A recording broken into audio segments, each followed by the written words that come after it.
Assalamualaikum warahmatullahi wabarakatuh. Nama saya Rizky Lailatul Mughfirah. Di sini saya akan sedikit menjelaskan mengenai akuntabilitas pengelolaan wakaf. Sebelumnya, pengertian diri wakaf itu sendiri merupakan salah satu bentuk kedermawaan sosial yang populer di Indonesia, khususnya diwujudkan dalam bentuk sarana ibadah maupun sarana pendidikan Islam.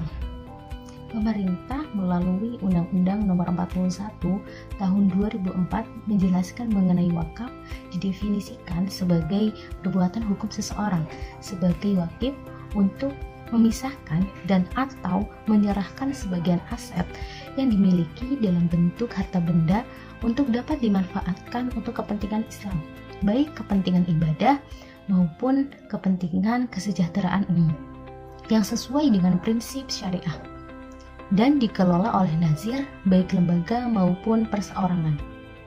Bahkan, wakaf juga memiliki fungsi yang secara ruhiyah akan memberikan manfaat bagi wakif untuk mengekalkan aset yang diberikan kepada umat agar pahalanya selalu mengalir, baik manfaat sosial maupun manfaat ilahiyah bagi wakif yang sudah mengikhlaskan asetnya.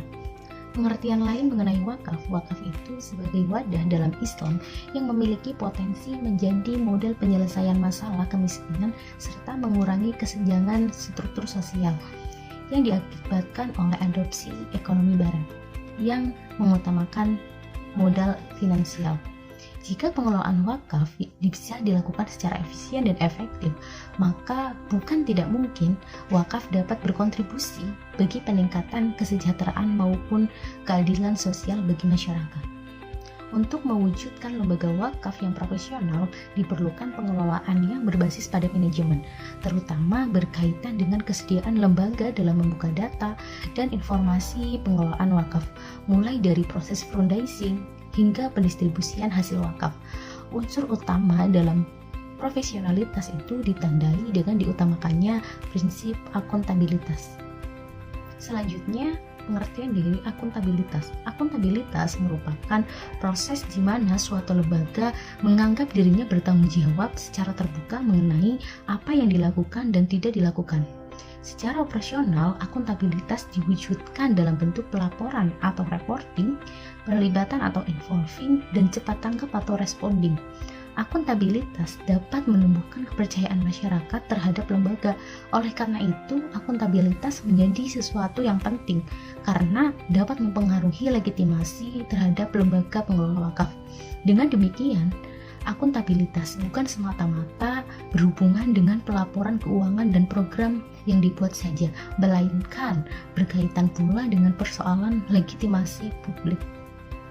Persoalan transparansi dan akuntabilitas merupakan hal terpenting dalam menjalankan aktivitas lembaga nirlaba.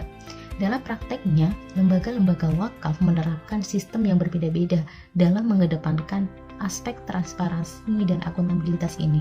Mekanisme pertanggungjawaban kepada masyarakat, lembaga-lembaga wakaf yang ada menempuh cara-cara, mulai dengan melaporkan kepada wakif secara periodik, menggunakan jasa akuntan publik, dan mengandalkan sistem perbankan. Menurut Antonio, terdapat 3 filosofi dasar dalam pengelolaan wakaf yang modern dan menggunakan cara-cara profesional, antara lain sebagai berikut. Yang pertama, pola manajemennya yang terintegrasi untuk menjamin agar pengelolaannya lebih optimal dengan sektor lainnya. Yang kedua, mengutamakan asas kesejahteraan nazir yang seimbang antara hak dan kewajibannya. Yang ketiga, mengedepankan asas keterbukaan dan akuntabilitas dalam manajemen. Pengelolaan dan manajemen yang masih setengah hati dan tidak maksimal seperti saat ini perlu diperbaiki dengan adanya pengawasan serta penerapan sistem atau prinsip dari akuntabilitas. Pengaruh akuntabilitas terhadap pengelolaan wakaf terjadi secara tidak langsung. Maksudnya bahwa lembaga yang kredibel dan akuntabel akan memperoleh kepercayaan publik hingga organisasi tersebut mendapatkan kepercayaan dari masyarakat sebagai lembaga wakaf yang amanah dan profesional.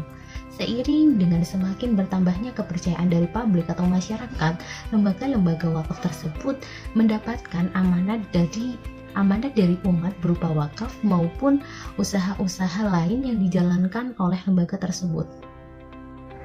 Aspek yang paling nampak menunjukkan mengenai masalah dari pengelolaan wakaf ini antara lain yang pertama, kurangnya pemahaman wakif mengenai wakaf. Para wakif hanya memahami wakaf sebatas wakaf tanah, masjid, dan musola, dan lain sebagainya.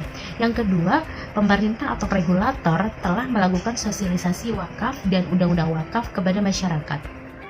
Namun demikian, ruang lingkup dan pemahaman para peserta sosialisasi belum sesuai dengan yang diharapkan. Hal ini tercermin dengan masih terbatasnya jumlah peserta serta representasi dari masyarakat yang dilibatkan dalam kegiatan sosialisasi tersebut. Di sisi lain, pemerintah juga harus mencoba untuk melakukan sosialisasi wakaf ini melalui media lain, seperti penggunaan media baliho dan media radio. Yang ketiga, kerjasama antar instansi terkait dalam pengelolaan wakaf juga kurang intensif, sehingga masih munculnya adanya potensi konflik dalam pengelolaan wakaf antara nazir dan wakif, serta ketidaksamaan pemahaman antara instansi terkait, misalnya KUA setempat dan perwakilan BWI. Yang keempat, adanya keterbatasan kompetensi sumber daya manusia yang memiliki pemahaman dalam pengelolaan wakaf, khususnya bagi nazir, petugas KUA, dan perwakilan BWI. Akhirnya, akuntabilitas pengelolaan wakaf juga belum memiliki sistem yang terukur, walaupun sudah ada PSAK Syariah 112 tentang akuntansi wakaf. Namun, instrumen tersebut belum cukup untuk memberikan panduan bagi nazir dalam menyajikan proses akuntabilitas sebagaimana mestinya. Jadi, PSAK merupakan pernyataan standar akuntansi keuangan, digunakan sebagai dasar analisis dari transaksi wakaf yang disajikan oleh nazir, organisasi atau badan hukum, dan wakif oleh organisasi badan hukum. PSAK menjadi satu instrumen yang dapat menilai kualitas pelaporan nazir yang akuntabel dan transparan, sehingga kinerja dari wakaf akan terdokumentasi dengan baik dan membawa perbaikan pada sistem perwakafan. PSAK bertujuan untuk mengatur secara khusus mengenai transaksi wakaf, mengenai penerimaan, pengelolaan, dan pengembangan aset. PSAK bertujuan untuk mengatur secara khusus mengenai transaksi wakaf, mengenai penerimaan, pengelolaan, dan pengembangan aset wakaf. Aset wakaf dan kegiatan ekonomi terkait merupakan suatu entitas pelaporan, yaitu entitas wakaf. Entitas wakaf menyajikan laporan keuangan tersendiri yang tidak dikonsolidasikan ke dalam laporan keuangan organisasi atau badan hukum dari nazir. Laporan keuangan entitas wakaf yang lengkap meliputi: yang pertama, laporan posisi keuangan pada akhir periode; yang kedua, laporan rincian aset wakaf pada akhir periode; yang ketiga, laporan aktivitas selama periode; yang keempat, laporan arus kas selama periode; yang kelima, catatan atas laporan keuangan. Beberapa strategi yang dapat dilakukan dalam menyelesaikan masalah dari permasalahan wakaf. Yang pertama, memberikan edukasi kepada masyarakat tentang esensi wakaf, mulai dari pengertian wakaf dan hukum wakaf, baik dari segi rukun, syarat, dan tuntunan syariahnya. Yang kedua, pemerintah bekerja sama dengan berbagai pihak seperti pihak dunia pendidikan maupun ormas, organisasi masyarakat keagamaan, dapat menyelenggarakan sosialisasi wakaf dan pengelolaan kepada masyarakat muslim. Yang ketiga, pemerintah bersama segenap komponen masyarakat yang terkait, misalnya organisasi keagamaan dan Majelis Ulama Indonesia atau MUI, dapat merumuskan strategi penyediaan sumber daya manusia nazir yang profesional, yang dapat yang mendapatkan pendidikan instruktur dan bahkan jika perlu tersertifikasi khususnya terkait dengan pengelolaan wakaf.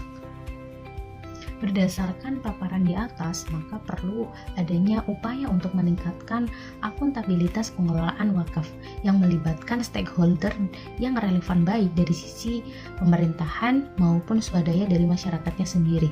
Dalam mengedepankan akuntabilitas pengelolaan wakaf, semestinya lembaga-lembaga wakaf sudah seharusnya memberikan akses kepada masyarakat untuk ikut berpartisipasi. Berpartisipasi bisa dilakukan dalam bentuk pengawasan maupun perumusan program pengelolaan wakaf. Cukup sekian dari saya atas pemaparan materi mengenai akuntabilitas pengelolaan wakaf. Semoga bermanfaat bagi kita semua. Kurang lebihnya mohon maaf. Wassalamualaikum warahmatullahi wabarakatuh.